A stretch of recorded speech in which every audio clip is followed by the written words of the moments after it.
Thank you, Mr. Cotoni, as Arnaud said, the Pope of the Fund of Funds. I think we understand now why. Cool. So before I bring on the first panel of today to talk more about the Fund of Funds, I just want to let you guys know that the market stage has opened. There's some really great pitches going on there. So if you're interested in deep tech and spin-offs, there are some pitches happening right now at the market stage. We'd love to have a few more people in the seats there, so they'd love to see you there. But let's talk about what's happening here now. I'm really excited to bring on the stage a group of experts who are ready to discuss the concept of the Fund of Funds, and most importantly, why an Austrian Fund of Funds is so critical if it hasn't been already quite clear. And the conversation is not only going to be about Austria, but also about the Dach region as a whole, talking about the Dachfonds. So, without further ado, I'd like to bring onto the stage our moderator, Markus Lang from Speed Invest, and our panelists, Lukanis Polanoli from Calmstorm, Regina Hoditz from Wellington Partners, Joel Weisberg from EIF, and Philipp Schupfer from Invest AG. Please give them a warm welcome, everyone.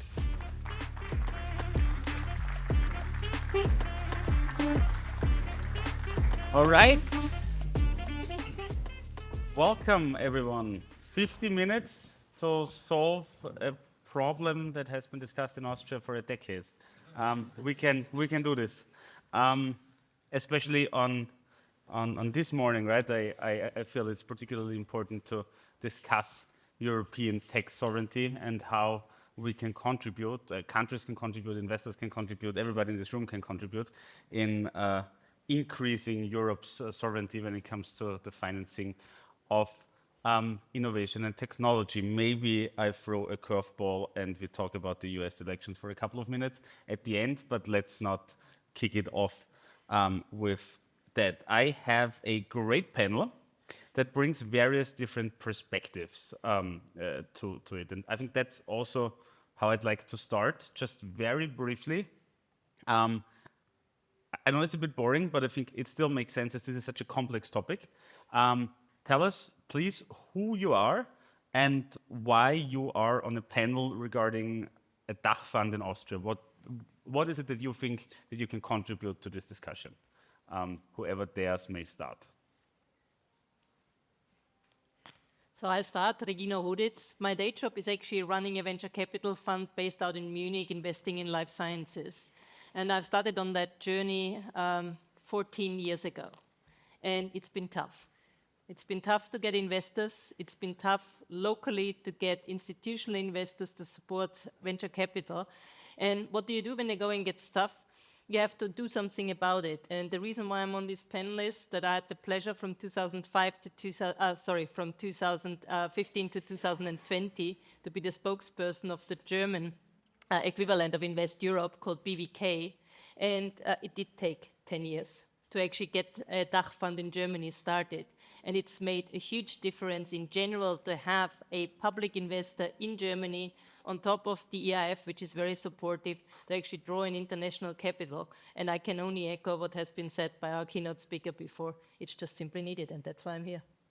Thank you. Lukanis. Hi, I'm Lukanis. I run a fund called Calmstorm. We are the most prominent investor in digital health in all Europe. Recently called #1 investor in femtech in Europe.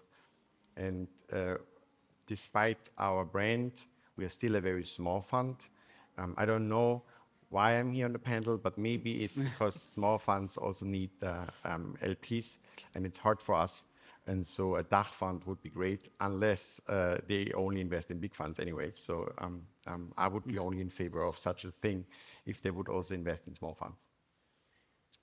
Thank you very much, Joel Weisberg. I work at the European Investment Fund. You've heard all about the EIF's operations from Hubert, so I'm not going to go into that. But at the EIF, obviously, we manage several number of private markets fund of fund. I say private markets because it's not only venture capital. I think that's an important topic. It's venture capital, private equity, private debt, and all of the instruments are very much complementary to one another. And in Austria, there's obviously a huge market gap. We see it from the pan-European level. We see at the pan-European level there's a lot of gaps. There have been a lot of initiatives, both at pan-European level and at national level. And I guess that's why I'm on the panel today. Thank you. Last but not least, Philip. Yeah, hello and warm welcome from my side. I'm representing one of the pillars you mentioned, so private equity in Austria. I'm COO at invest.austria, the biggest and oldest private equity fund in Austria. We had our 30th anniversary about 2 years ago and heading towards a fund volume of 500 million euros at the moment. And yeah, what I can bring in and want to highlight to this panel is the private equity perspective. So about the existing business models and this wave of successions that is coming towards us in the Austrian market. Cool. Thanks, everybody. So very broad perspectives. I'd like to zoom out for a second because the Dachfund has been discussed for like many years, right? And I want to make sure that we have the joint understanding, right? Because when I discussed this lately with somebody, the response was, yeah, but why didn't you start one, right? And of course, everybody and their mom could start a Dachfund today, right? You could go out to your investors and say, I'm raising a fund of fund, right? So just to be clear and asking you as my esteemed panelists, when we speak about an Austrian Dachfund and why we need one, we mean a vehicle where the public, as in like, you know, public money or public support or public guarantees are involved in some shape or form. We'll discuss what that means, and I probably assume that we have different opinions on this panel, but where the public or a government or the Minister of Finance is involved in some shape or form to make our asset class more attractive to institutional investors. Do we agree on that? Because if like, you know, the finance minister is not involved at all, like there's probably 100 people in this room who could start a Dach fund tomorrow, right? If we would just attract private capital. Agreement.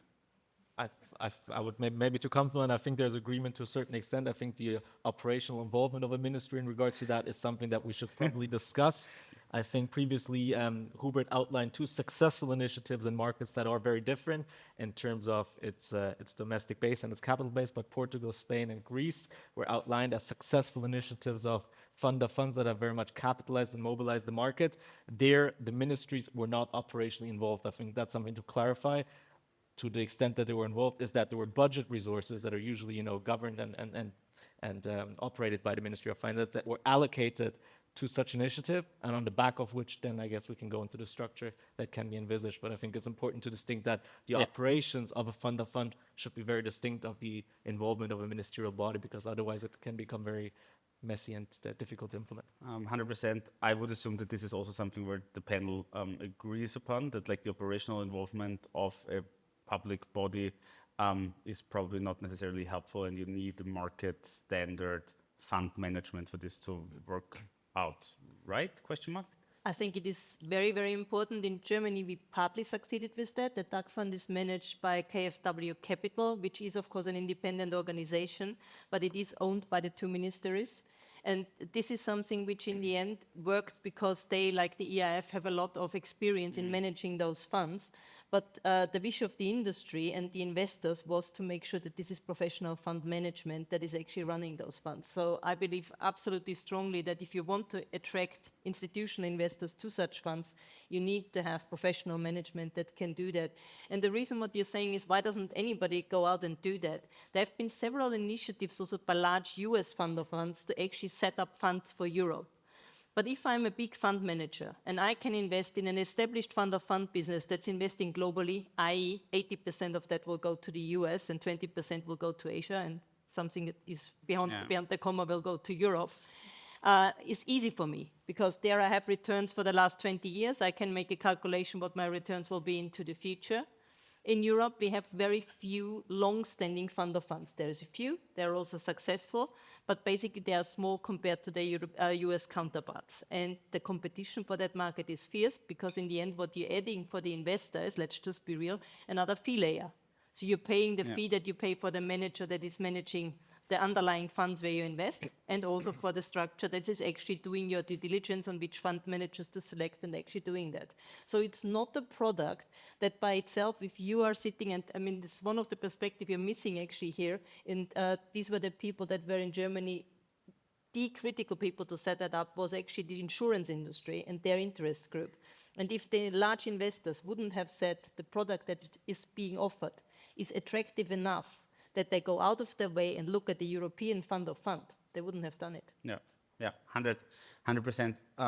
Fully agree with everything that you said. I just wanted to establish, because I think there's a lot of different opinions in the room, and I think it's also a fair point to make that when we discuss about an Austrian Fund of Fund, we mean a vehicle with some sort of involvement, right, that supports the asset classes of venture capital and private equity and brings more, especially growth capital, to the Austrian market. So now we said what we don't want from the government necessarily is heavy operational involvement for all the right reasons. My somewhat provocative question would be, what do we want from the government? How can best practices look like? Is it cash? Is it like guarantees on the money? Is it legislative support? What does which type of governmental support does such a vehicle need to thrive? What do you think, and what did you see internationally to work out? Maybe to, sorry. No, actually, in my opinion, it can be both, yeah, but it should be reduced to a kind of starting aid. Yeah? What we miss actually is the driver, so the management that goes to the market and establishes such a fund. This is actually the main point that is missing at the moment. We have your efforts, thanks for that, but you need the concrete management that has the vision, the strategy, and approaches the government to get this starting aid, but then at the further moment go to the initial institutional investors for the money, and also for high net wealth people that are here in Austria and look for opportunities. We see a lot of family offices that go into the private equity market at the moment and start their own approaches by investing directly, but they're also missing the professionals, the investment professionals. So this is actually, my point of view, the missing link at the moment. That's interesting. Would you agree, Panos? Yeah, I think it's such a complex topic. But I think I agree to a certain extent, because I think what the Dachfonds is about, or the Austrian Fund of Funds is about, is the level or the layer of LPs, so limited partners. So it actually should help Austrian rich families, corporates, insurances, to be able to actually invest in that asset class. It's not about investing in Austrian startups. I also think that there are not too many, right, that you could invest at such a large sum. So you have to distinguish between the level of fund investors and then investments of the funds somewhere. And I don't think that the Austrian Fund of Funds should only invest in Austrian startups in the end, or funds that only invest in Austrian startups, which often is kind of in the discussion very blurred. So I think it should be a vehicle that enables Austrian money that is domiciled in Austria, or that kind of lives in Austria, whether it's private or whether it's corporate, that it is actually able to invest in that asset class. And then the question is why, like everyone can invest, why do you need to enable someone? And I think Mike's example is a good example. I talked to very rich families. Some of them came from Germany for tax reasons. Some of them originated here in Austria. And when I talk to them whether you want to invest in my fund, and I tell them what my fund is about, then they say, wow, Lucanos, that's really great what you're doing. The problem is that my minimum ticket is bigger than your fund size. So can you imagine, right? A problem you want to have, right? So and then I tell that those people that actually small funds return more capital, have a better return than big funds, and they can't believe that. And I say, well, you have to do your research and then look at the stats. But nevertheless, even if they realize that small funds have bigger returns, it is actually impossible for them, for their structure, to invest in 15, 20 funds. They would rather invest in 1 or 2 fund of funds. So I think what is actually missing is that enabling of wealth to be able to put in an asset class that needs that money, but in a distributed way, so that that these families actually may end up being indirectly invested in my fund. And I think Lucanos is making a great point on what is needed with regards to the private investors that actually should invest into such a fund. They need somebody to give them an overview on all of the funds that have some Austrian connotation. And I would also agree with you, it has to be broad. It cannot be only funds that are domiciled in Austria and invest in Austrian companies. The universe is too small, and this is also not how the other initiatives were set up. But there needs to be, of course, an Austrian component to whatever they're doing that can be defined. But if I just think of a big German insurance company, one of the top 5 insurance companies, they have 5 people in their alternative asset management team, and they have 180 fund managers that they're dealing with, and they have zig billions that they need to invest. So Lucanos Funds is not going to feature on their agenda at all, neither is mine. So just to be absolutely clear. So this is basically what you kind of try to sell, but I want to bring it back to a point that you made. What could the Austrian Ministry of Finance, and by the way, it's so great that the Ministry of Finance is interested in that. It took us in Germany so much more time to get the Ministry of Finance to at all talk to us about such ideas than the Ministry of Economics. But actually, in the end, it took really the Staatssekretär on both sides to actually get this up and running. So this is already a big check mark that the people that are sitting there with the money are thinking about that.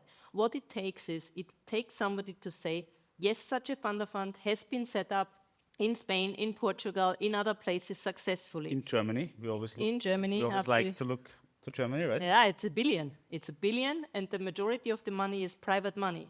But the private investors only invested after the government actually declared that there is a cornerstone investment, and that was absolutely significant. That was in the size of the funds that, sums that were actually discussed here also by the keynote speaker, by Hubert, before.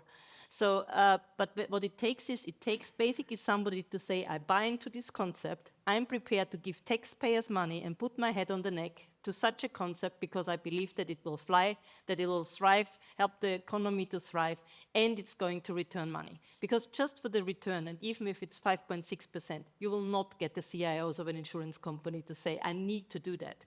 You need the government to say, for your base of people that are actually buying insurance with you, if you want to have more of those, if you want to have more good educated people that have good jobs and can buy extra insurance from you, this is why you're doing this. You're doing this to actually get the whole market here further developed, and actually there's some,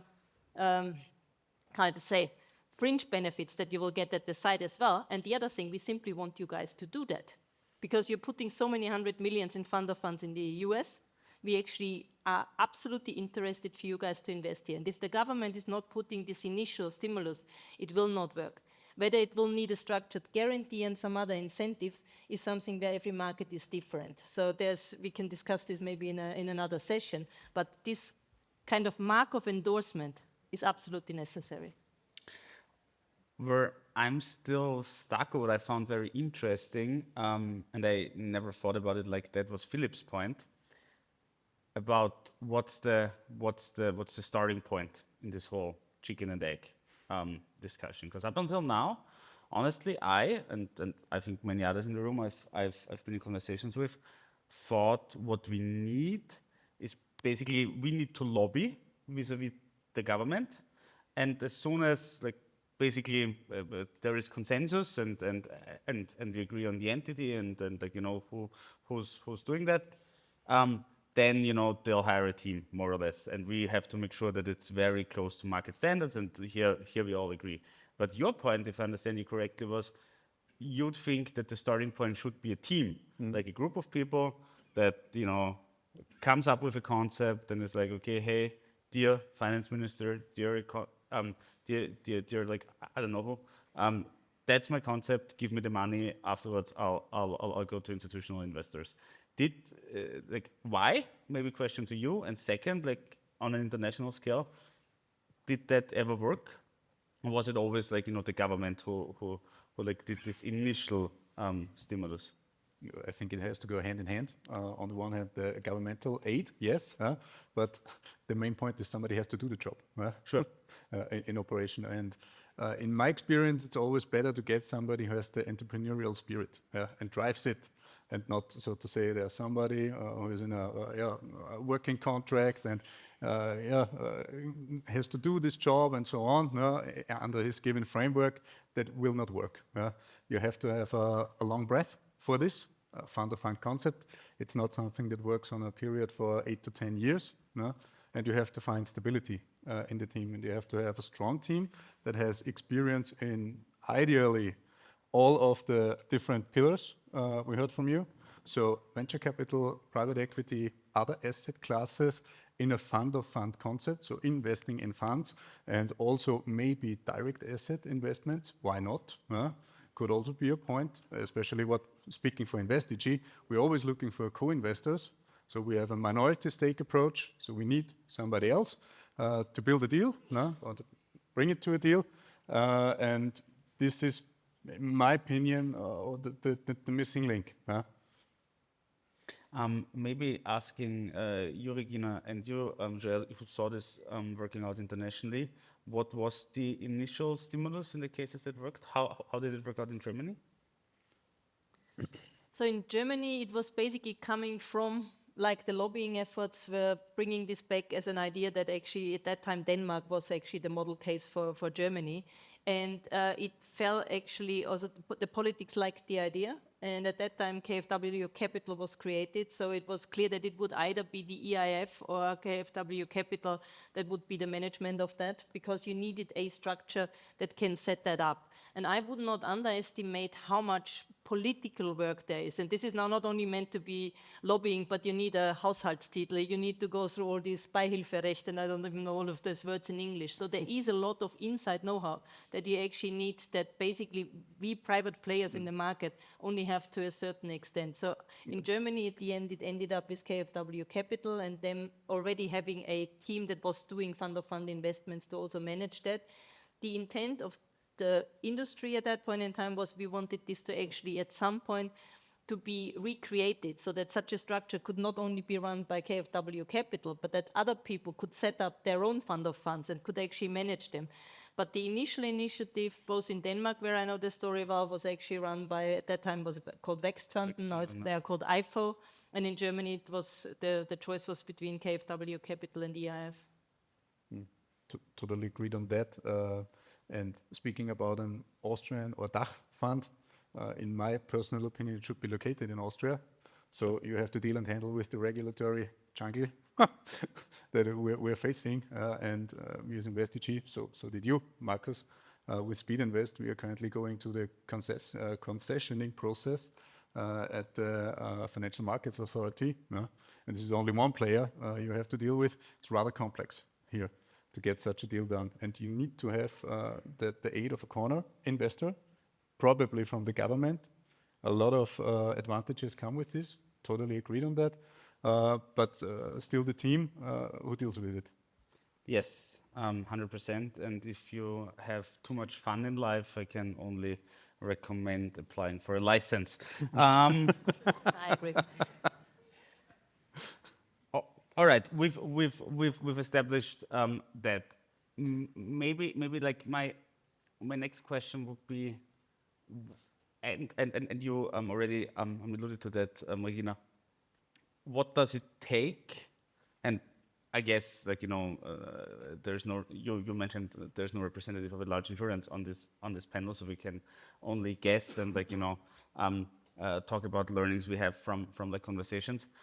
What do you think does it need from a regulatory perspective, from an investment strategy perspective, from a storytelling perspective, to get, like in Germany, the big pools of Austrian capital, banks, insurances, corporates, trusts interested in such a model? Where does it break? So the make and break in Germany was that actually then at this time it was the Ministry of Economics that actually then approached all of the big like people that had lots of money, Kapitalsammelstellen, which was mainly the insurers in Germany, because as in Austria we don't have a lot of pension money, there's no endowment funds, so 80% of the capital that flows into venture capital in the US just simply doesn't exist here. And so they actually put together, they simply invited to the minister invited the heads of all of the big insurance companies and said, we need that.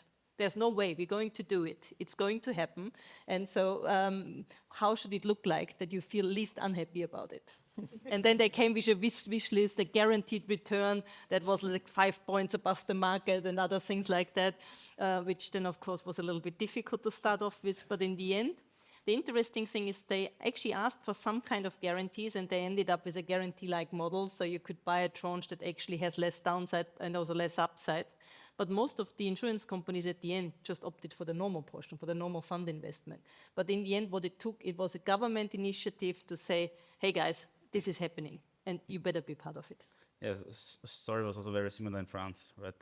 Where Macron also applied gentle pressure on some of the most important players.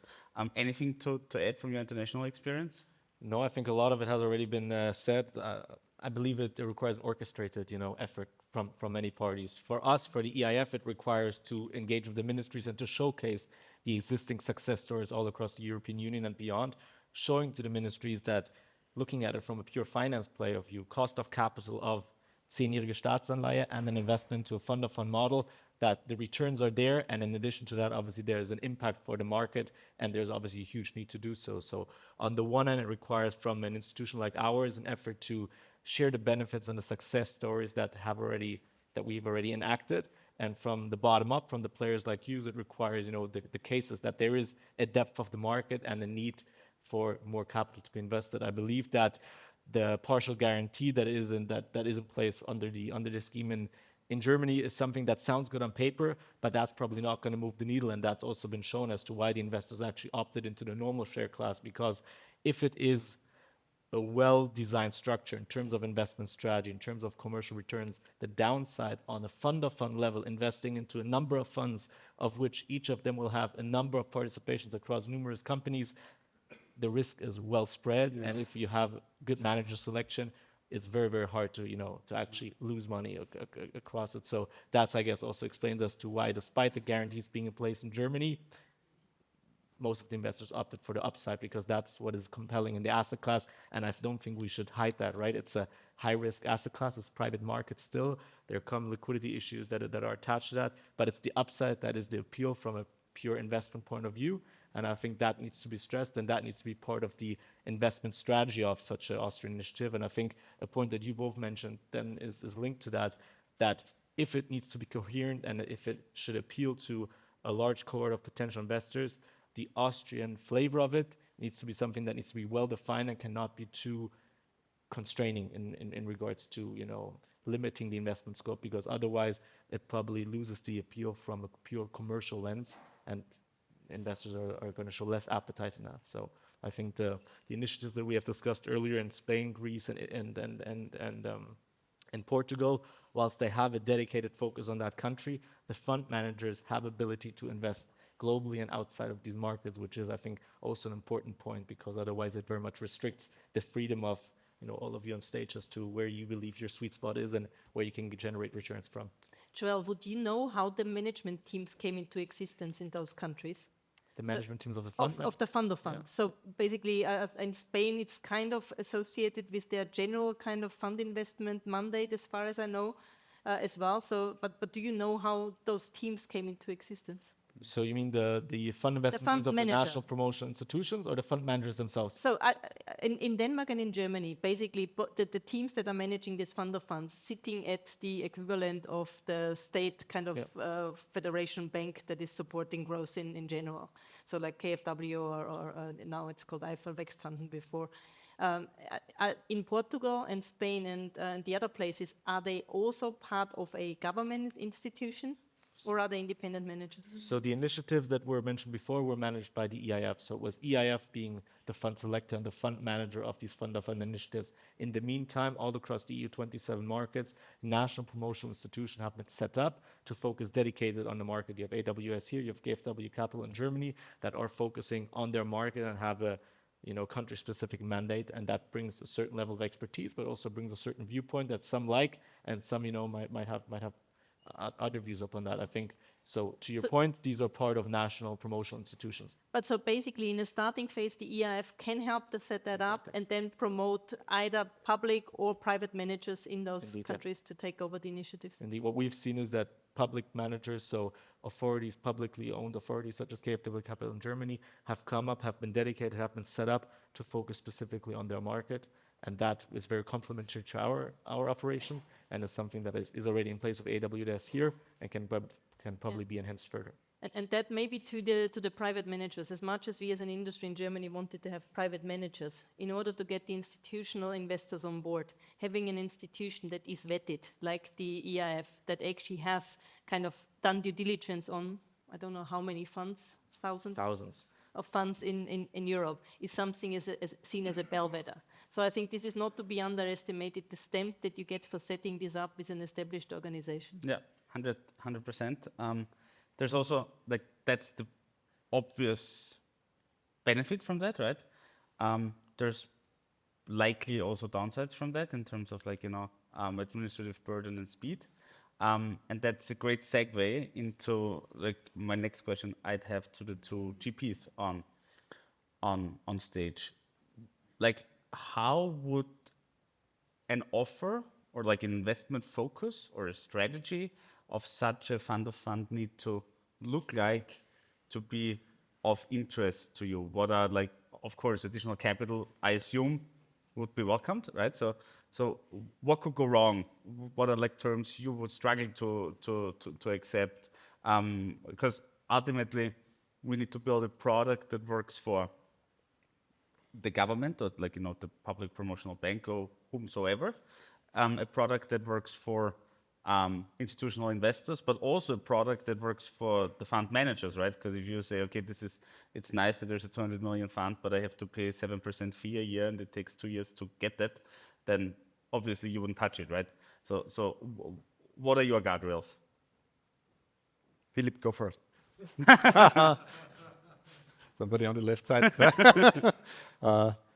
Yeah, as I already mentioned, I think it's crucial that to get this starting point, you have to find investments. Yeah? So you need to focus concerning strategy, not only on the Austrian market. What we experience in the private equity field is that we as invest.austria have a fund volume of 500 million, and Austria is already too small for us. Only talking about the private equity market. So we had to open our investment focus to Germany as well, so that we keep the wheel spinning. So still there's enough place for other private equity concepts, but you have to address many pillars. What do we mention first? We see private equity fund of fund concepts where you have to have the funds here. And actually, in my opinion, looking at the private equity market, in the VC market, there's more dynamics. Fortunately, but in the private equity market, it's not that much, at least looking at Austria. I wouldn't know where to invest in at the moment, to be honest, in a fund concept. So I would also look at direct investments that you can make with co-investors as well, and also open the space regionally. I think when we talk about the investors' perspective, it's not only institutional investors that come from Austria, but also from Germany, all over Europe. Austria could be a great door opener for the CEE regions. So we talked about before collaborations with existing funds that are in this market. This might also be a place to invest in funds in foreign markets. I think what can go wrong is, in the end, if you take a very broad perspective, and now Philipp and I actually have a different view here. The program that we modeled the German Dachfond on in our kind of concept for the BBK, for the Invest Austria equivalent for the lobby organization, was a fund that was broadly investing in all kind of private equity. And they were also having a direct investment arm at the side, was actually not done out of the same bucket, but managed by the same people.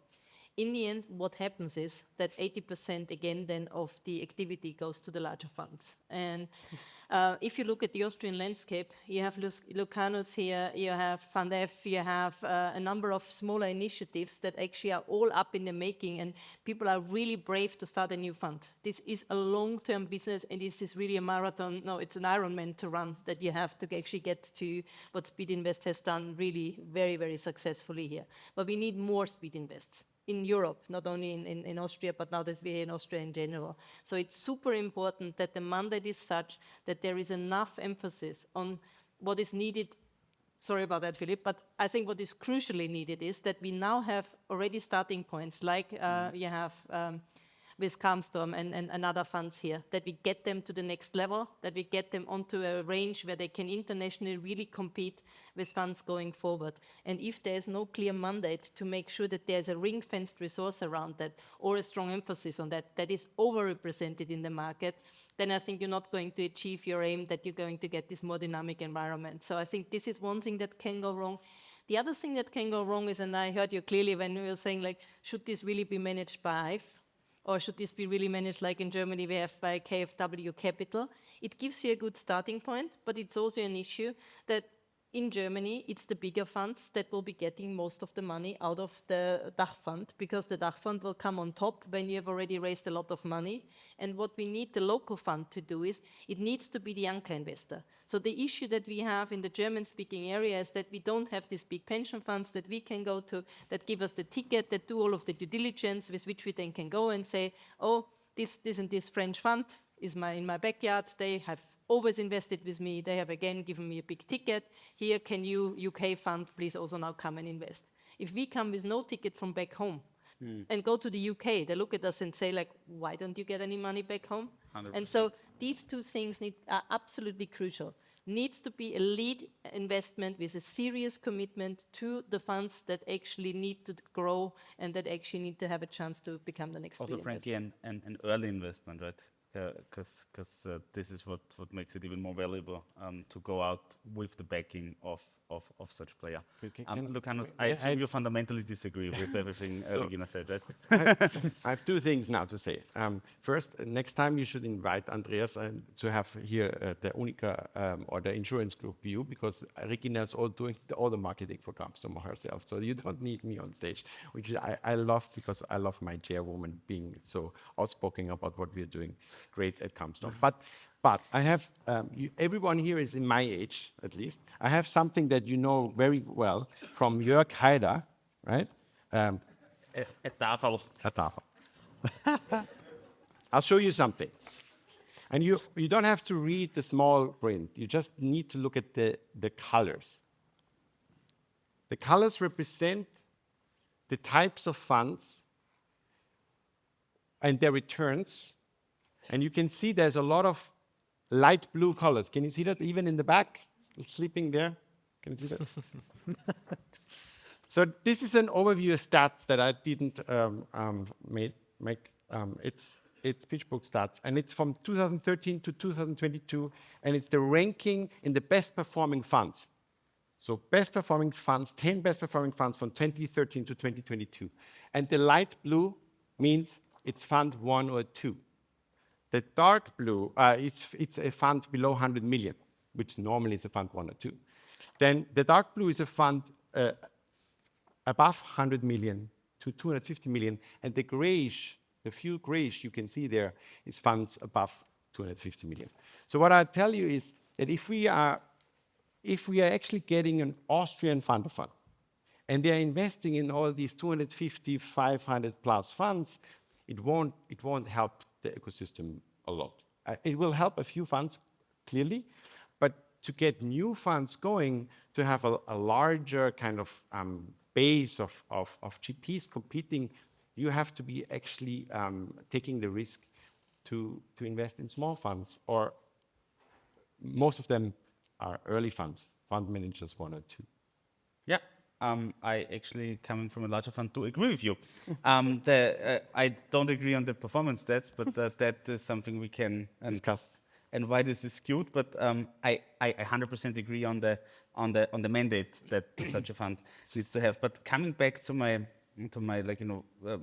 original question, as we wanted to make this as concrete as possible, right? We established in the beginning there will be some sort of governmental involvement. So what goes without saying, there will be some sort of Austrian ring fencing focus going on. Now everybody said, yes, it's so small, yes, from a fund manager perspective, we need as much freedom as possible, and ideally give me the money and no limitations, but we all know that this is not going to work.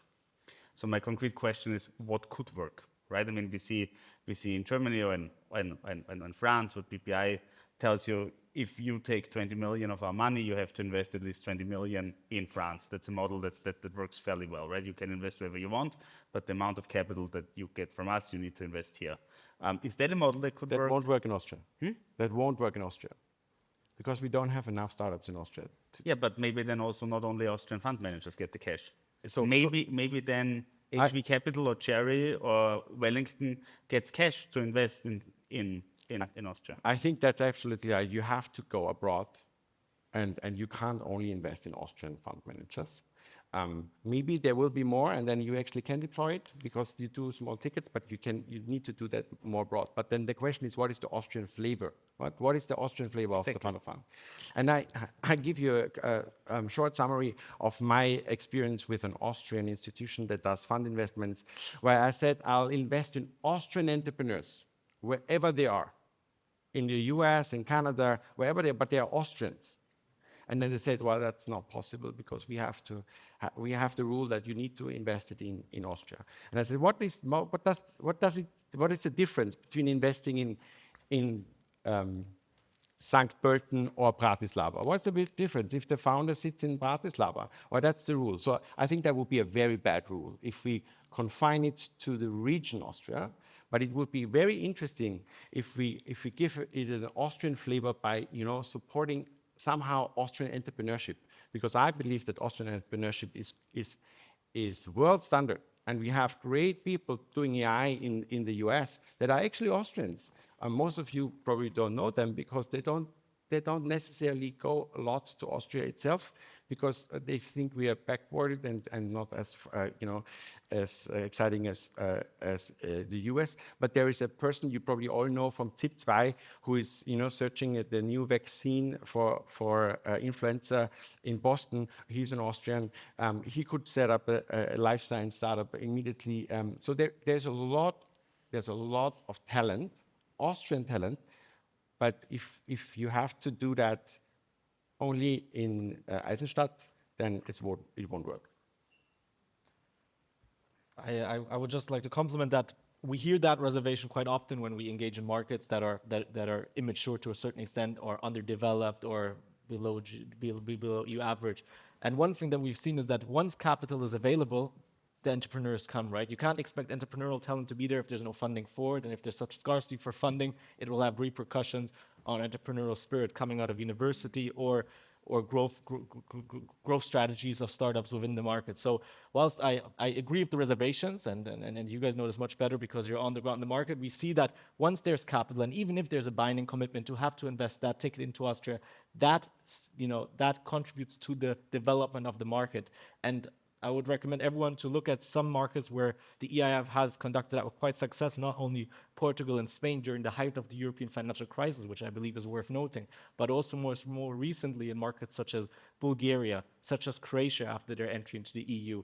The Croatian VC ecosystem did not exist. There were no players, there were no entrepreneurs, there were very few spin-outs from university. But once there was a dedicated fund set up in Croatia with the mandate to invest predominantly into the Croatian market, more and more enterprises came up, more and more entrepreneurs came up with ideas because they knew they could get local funding. You can't expect local entrepreneurs to stay local if there's a scarcity of funding. So whilst I totally agree with the reservations that there may be not sufficient depth in the market, that is something that comes when there is sufficient capital that is earmarked. And as such, I believe, whilst we should have flexibility, also take into consideration the commercial returns and take into consideration the appetite of institutional investors, there should be a commitment to invest into Austria. Otherwise, it's very, very difficult to get something from an Austrian budget. And let's be realistic about that. We need to be able to speak to the politicians within the political arena, and you have to give them something in order to get something in return. And having a binding commitment to invest one-time a commitment into the Austrian market is feasible. Austria is not that small. Austria has great universities, has great talent, and as such, this is something that can be grown, and if there's capital, there will be development, and we've seen it all across the European Union. So. Thanks so much. Ladies and gentlemen, as much as I would love to discuss this for another hour, this red timer is blinking already. I'm still going to ask one quick final thought from all of you. Christmas is approaching. For everybody in the room who is not aware of that, in 6 weeks there's Christmas. So if you were to make one Christmas wish to those most heavily involved in setting this thing up, what would it be? What's the one thing, and I ask you for a brief answer, what's the one thing you think the people involved in setting this up need to consider so that it's successful? What's a mistake that others have made? What's like very top of mind coming from your perspective as a fund manager, as EIF, as somebody has seen it internationally? What's the one guardrail you think that is important? Dum, dum, dum. I start. Wait, and We a are- tafel. We are in the fast-paced environment. Yes. We are really, and venture capital is fast. You know that. You have to take decision fast. If the Dachfond is slow, working with fast-paced managers, that's not working. Right? So my Christmas wish is that you need to be as fast as we are as fund managers. And I give you an example. A big international fund of fund we are talking to has not answered for 100 days, more than 100 days. So that doesn't work in an industry that is changing that fast. If you do an Austrian Fund of Funds, it needs to be done in a way like KfW, where decisions are taken fast. Otherwise, it won't work. Thank you. Who wants to go next? One wish of my side might be when you look at the investment strategy, please also take into account, and I'm representing the private equity perspective on later stage investments, the huge wave of successions that is coming towards us. In the baby boomer generation, we're always talking about startups and VC, and it's really great, but there is a huge basis of really great Austrian companies existing that are missing their successions. So please take into account this also, so that we keep the whole market stable in Austria. Thank you. Very valuable. Maybe a little less technical and a little more realistic is first agree on a government and then set the budget. And within that, then we can work on this idea. So I would say. Put it in the budget is the Christmas wish. Exactly. And I'm seconding that. This is, I think, that it all starts with whatever the Austrian equivalent of a Haushaltstitel is. Get this and get it such that it survives the political change as well, that it's kind of for the next 5 years, it is in the budget and it is there, because then something will happen. And then the other thing, somebody that is actually like close to the minister and really loves this topic needs to sit down with the Unica people and all of those people around that have money. Sorry, just to pick you up because you're sitting there. But all of your friends from Wiener Städtische Generali and whoever you want to actually pick up out here, take them, sit them down, and actually don't let them out of the room until you have a commitment. Perfect. That's the perfect final word. So ChatGPT told me never end a panel without a call to action. I had mine, but that was the much better one. I think the vast majority of people in this room would be in favor of such a fund. So if you are in favor, don't tell us and like your peers during lunch break, but reach out to your local congressman, as they would say in the US. Reach out to everybody who works in politics, who can have an influence on that, and let's please help us in making this happen. Thanks so much to the panel. Sorry for going slightly over time, and yeah, thank you. Thank you, Marcus.